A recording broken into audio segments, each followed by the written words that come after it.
হয় আজি মই উপস্থিত আছো চৰাইদেউ জিলা সোণাৰী সমষ্টি বৰহাট নলিনী পথাৰ এই অঞ্চলটোত 100 ঘৰো অধিক লোক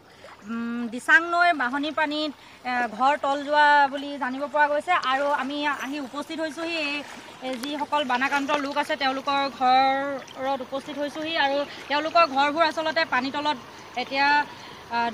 ডুব গৈ আছে বুলি ডুব গৈ থকা দেখিবলৈ পোৱা গৈছে আৰু তেওঁলোকৰ যিসকল ল'ৰা ছোৱালী আছে তেওঁলোকে ল'ৰা ছোৱালী নি যাৰ ঘৰ ওখ জেগাত আছে তেওঁলোকে তাত ৰাখিছেগৈ আৰু গৰু ছাগলীসমূহো ওখ জেগাত ৰাখিছে বুলি কৈছে আৰু ইয়াতে উপস্থিত আছে যিসকল বানাক্ৰান্ত লোক তেওঁলোকৰ সৈতে আমি কথা পাতিম। বাইদেউ কওকচোন কেতিয়া কালি 5 বজাতে সোমালে একো সহায় এতিয়ালৈকে পোৱা নাই আলিবাটে ঘূৰি ফুৰি এই ল'ৰা বিচাৰি আনিছোঁ এতিয়া ঘৰত পানী সোমালে পানী এককাল প্ৰায় হৈ আছে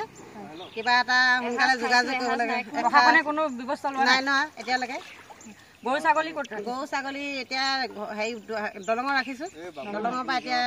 কিবা দানা পানী যোগাৰ ধৰিবলৈ যোৱা হৈছে আৰু ইয়াতে বাইদেউ দুঘৰ কিমান ৰখি উপস্থিত আছে তেওঁলোকৰ কথা হয় বাইদেউ এখন আমাৰ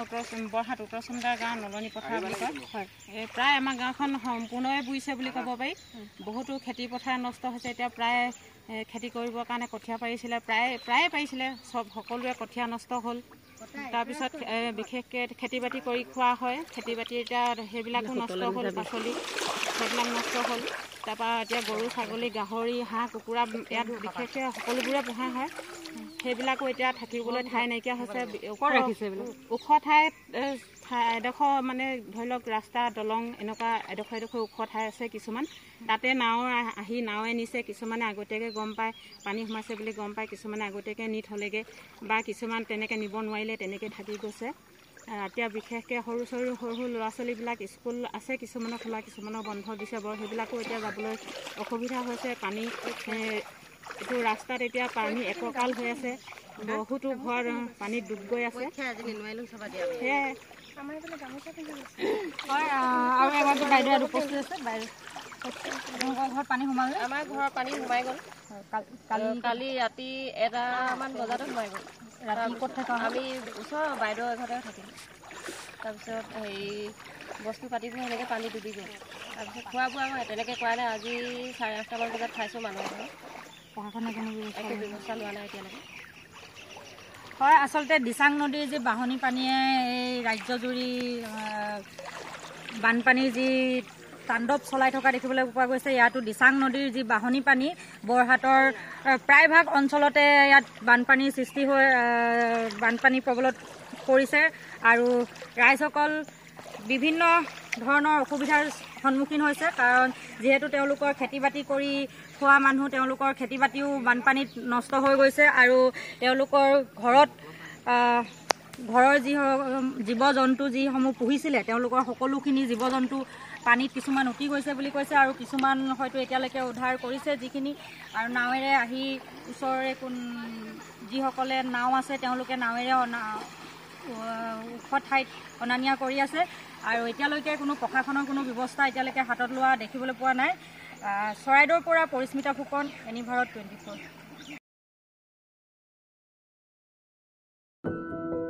এনিভাৰত 24ৰ প্ৰথম প্ৰয়াস জুবিন গাৰ্গৰ গীতৰ প্ৰতিযোগিতা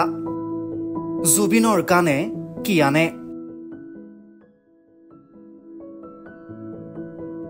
অডিশ্যনৰ বাবে যোগাযোগ কৰক 8638661821 আৰু 8812831556 নম্বৰত এনিভাৰত 24 উদ্যোগত এটা নতুন সংগীতৰ প্ৰতিযোগিতা আয়োজন কৰা হৈছে য'ত মোৰ গানৰ